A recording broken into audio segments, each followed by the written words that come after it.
I launched it in end of 2011. I was the chief culture officer along with several co-founders, and we built an incredible foundation, a very vibrant foundation where our mission was clear. It mattered. We backed it up with everything we said and did and wrote and what we accepted and didn't accept.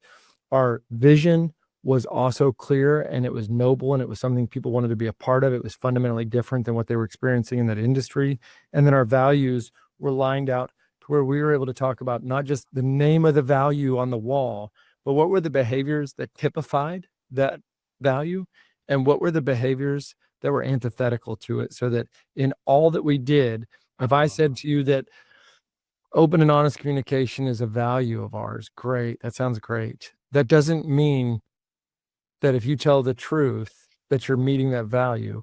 It also means that if you're holding back, you have something that you need to share or that's burning on your heart or that you think could be better and you don't share it, that's a behavior that's antithetical because it's not being open and honest. It's actually just not being mean.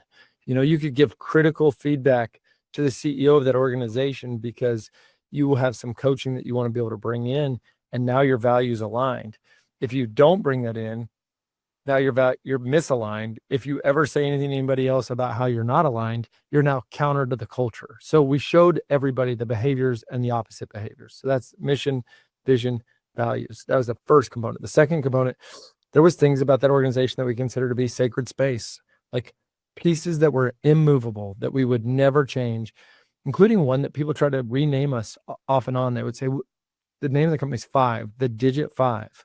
That's a crazy name.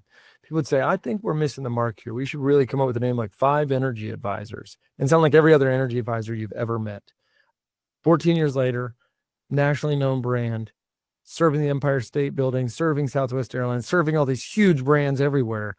I will tell you that none of us regret that we stuck with this 1-digit name for a company and even trademarked it.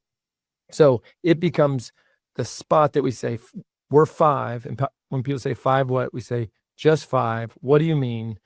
Well, 5 is honoring this level 5 culture mentality that we shouldn't even be competing with others in the space. We should be competing with what's possible in a partnership mindset.